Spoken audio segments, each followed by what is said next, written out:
Hey everyone, let's test out the OpenAI endpoint. So I'm going to go to the docs, and they have this curl request that I can copy for their chat completion endpoint. I'm going to paste that into this URL over here, and then hit submit. So that pre-fills this URL bar and this request body, but it also adds some TypeScript down below. What that allows me to do is if I delete this body now, I can be told exactly how that request body works. So now I have autocomplete telling me I need model, I need messages, which is an array. It's an array of objects I can tell from looking down here. And specifically, it needs a role in content. So role will be system, and then content, you are a programmer. And I know ahead of time that role should actually be a system or user. So I'm going to update that type below to kind of be like an enum. And what that does now is if I create a new message, I get the benefit of type safety now with the role being system or user. And just to show you, if I put in a number here, it's going to throw me an error saying it needs to be one of those.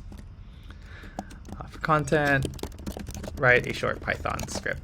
And then finally, it's still yelling at me that I need temperature. I know temperature is actually optional, so I'm going to mark it optional.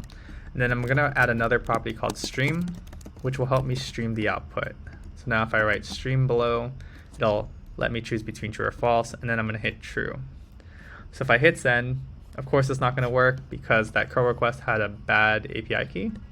I'm going to create a new API key here just for the demo. Don't worry, I will delete it. We're also open source, so you can see that we don't put our API keys anywhere. Hit save, and then finally hit send. And that will start streaming this output from GPT-4.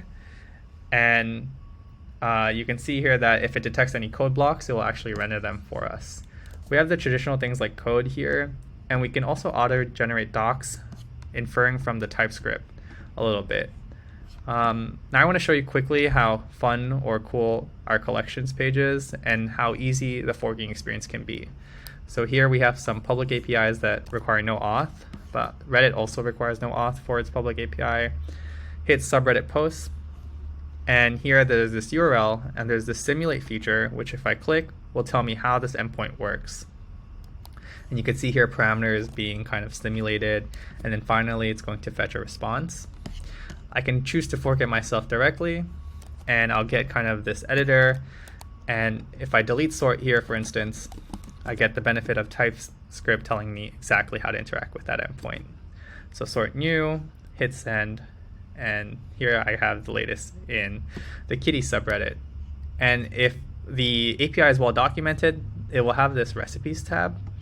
And if I look here, I will see kind of example inputs for this API. And in this case, it uses the subreddit desserts with sort by top. And if I hit send, it'll show me exactly that.